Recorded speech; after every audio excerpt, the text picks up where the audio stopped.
বেগম খালেদা জিয়ার জীবনে এমন সংকট কখনো আসেনি। দিন কয়েক ধরেই হাসপাতালে পড়ে আছেন। কখনো শোনা যাচ্ছে অবস্থা খুবই নাজুক, আবার বলা হচ্ছে সাড়া দিচ্ছেন, নিচ্ছেন ওষুধও।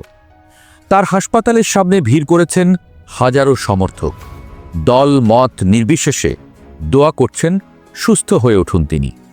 কিন্তু এত কিছুর মধ্যেও খালেদা জিয়ার পাশে নেই তার সবেধন নীলমণি তারেক রহমান।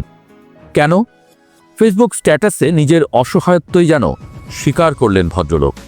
মায়ের এহেন পরিস্থিতিতেও যদি ফিরতে না পারেন তারেক রহমান, তবে তলে তলে দেশে যে ভয়ঙ্কর খেলা চলছে সেটা পরিষ্কার। কিন্তু সেই খেলাটা আসলে কি? খালেদা জিয়ার কি অবস্থা? প্রশ্নের চেয়েও বড় প্রশ্ন হয়ে উঠেছে তারেক রহমান কেন আসছেন না। কি বিপদ হতে পারে তিনি দেশে ফিরলে? নির্বাচনের আগে আদৌ ফিরবেন তারেক রহমান? সব প্রশ্নের উত্তর নেই কারো কাছে। তবে একটা বার্তা পরিষ্কার, ভয়ঙ্কর বিপদের আভাসই পেয়েছেন তারেক রহমান। এর মধ্যেই কয়েকবার দেশে আসার তারিখ পিছিয়েছে। কথা ছিল ডিসেম্বরের প্রথম সপ্তাহের দিকেই আসতে পারেন তিনি। কিন্তু দেশের পরিস্থিতি যে বড্ড ঘোলাটে হয়ে আছে সেটা পরিষ্কার হয়ে যাচ্ছে তার না আসার ঘটনায়। সরকার রাজি, দল রাজি, কিংবা দেশের কোটি সমর্থকও চাচ্ছেন দেশে ফিরুক প্রিয় নেতা।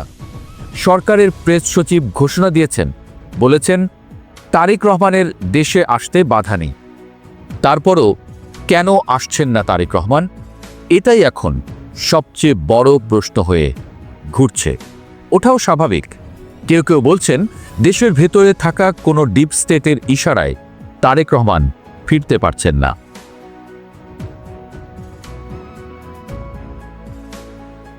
মায়ের জীবন মৃত্যুর সন্ধিক্ষণেও তারেক রহমানের দেশে ফিরতে না পারা এবং এ নিয়ে তার ফেসবুক স্ট্যাটাস রাজনৈতিক মহলে আলোচনার ঝড় তুলেছে।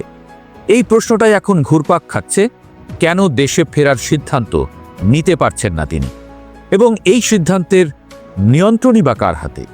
বিএনপির ভারপ্রাপ্ত চেয়ারম্যান তারেক রহমান তার ভেরিফাইড ফেসবুক পাতায় যে স্ট্যাটাসটি দিয়েছেন তা যথেষ্ট ইঙ্গিত বহন করে। তিনি লিখেছেন, এমন সংকটকালে মায়ের স্নেহ পাবার তীব্র আকাঙ্ক্ষা যে কোনো সন্তানের মতো আমারও রয়েছে, কিন্তু অন্য আর সকলের মতো এটা বাস্তবায়নের ক্ষেত্রে আমার একক সিদ্ধান্ত গ্রহণের সুযোগ অবারিত ও একক নিয়ন্ত্রণাধীন নয়।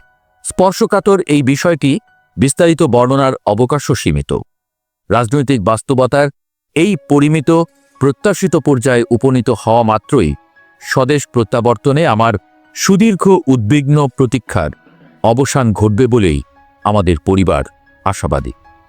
এই স্ট্যাটাস প্রকাশের পরপরই বিকেলে দলের মহাসচিব মির্জা ফখরুল ইসলাম আলমগীরকে এ বিষয়ে প্রশ্ন করা হলে তিনি শুধু বলেছেন, তারেক রহমানের ফেসবুক স্ট্যাটাসেই সব ব্যাখ্যা রয়েছে, এ বিষয়ে আর কিছু বলার নেই।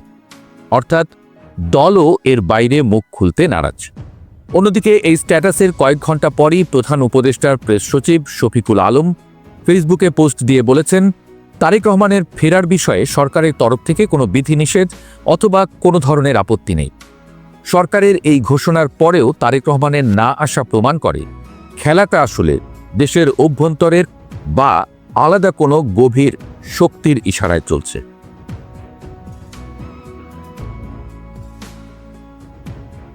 তারেক রহমান অক্টোবরের শুরুতে বিবিসি বাংলাকে দেওয়া সাক্ষাৎকারে দ্রুতই দেশে ফিরে নির্বাচনে অংশ নেওয়ার কথা জানিয়েছিলেন। তার দলও নভেম্বরে তার ফেরার আভাস দিয়েছিল, কিন্তু নভেম্বর শেষ হওয়ার আগেই তিনি নিজেই জানিয়ে দিলেন যে তার দেশে ফেরার সিদ্ধান্তটি সম্পূর্ণভাবে তার একক নিয়ন্ত্রণে নেই। শেখ হাসিনার সরকারের পতনের 15 মাস পরও কেন এই অনিশ্চয়তা, যেখানে আওয়ামী লীগ আমলে এবং তার আগে সেনা সমর্থিত তত্ত্বাবধায়ক সরকারের সময়ে দায়ের হওয়া সব মামলা থেকে তারেক রহমান ও তার স্ত্রী জুবাইদা রহমান আইনি প্রক্রিয়ায় অব্যাহতি পেয়েছেন।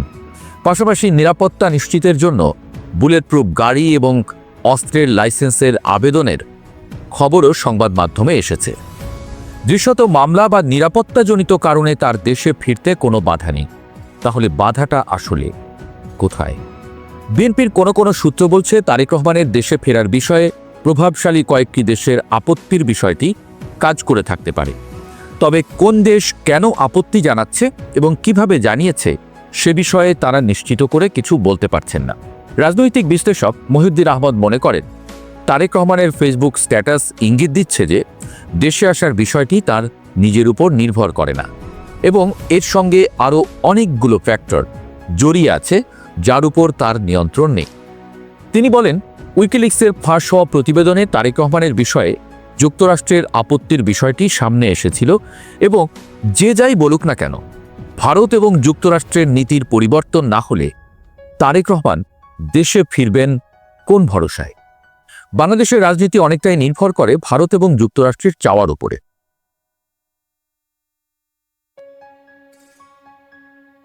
তারেক রহমানের দেশে ফেরার অনিশ্চয়তার সামনে আসার পর বহুল আলোচিত -2 ফর্মুলার বিষয়টি নতুন করে আলোচনায় আসছে।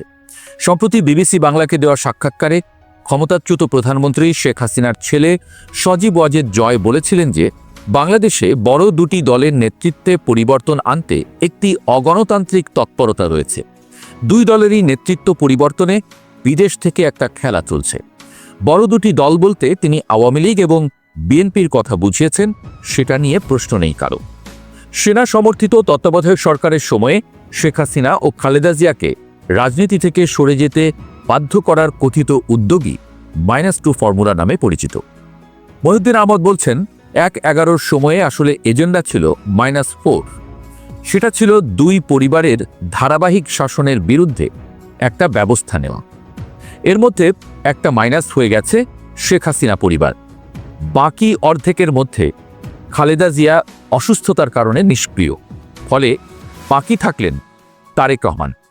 তবে তারেক রহমানের দেশে ফেরার অনিশ্চয়তা শেষ পর্যন্ত -4-এ গড়ায় কিনা সেটি সময়ই জানা যাবে। এছাড়া 2007 সালের জানুয়ারিতে ক্ষমতা নেওয়া সেনা সমর্থিত তত্ত্বাবধায়ক সরকারের সময়ে দুর্নীতির অভিযোগে আটক হয়ে 18 মাস কারাগারে থাকার পর 2008 সালের 11 সেপ্টেম্বর তারেক রহমান লন্ডনের উদ্দেশ্যে ঢাকা ছেড়েছিলেন। বিএনপির প্রয়াত নেতা মওদুদ আহমদ তার কারাগারে কেমন ছিলাম বইতে লিখেছিলেন, এমনও হতে পারে খালেদা জিয়া জেনারেলদের সাথে এই সমঝোতা করেছিলেন যে তারেক রহমান আপাতত নিজেকে রাজনীতিতে জড়াবেন না এবং এই মর্মে তারেক রহমান কোনো সম্মতিপত্রে স্বাক্ষরও দিয়ে থাকতে পারেন। যদিও এই অঙ্গীকারের মেয়াদ শেষ হয়েছে কিনা বা তিনি বাংলাদেশের পাসপোর্ট নিয়েছেন কিনা তাও পরিষ্কার নয়। দীর্ঘ 15 মাস পরেও তারেক রহমানের দেশে ফিরতে না পারা এবং তার নিজের অসহায়ত্ব স্বীকার করে নেওয়া এসবই স্পষ্ট ইঙ্গিত দেয় যে দেশের ভেতরে এবং বাইরে এমন কিছু অদৃশ্য নিয়ন্ত্রণ কাজ করছে যা দেশের রাজনীতিকে নির্বাচনের আগে একটি নতুন মেরুকরণের দিকে ঠেলে দিচ্ছে।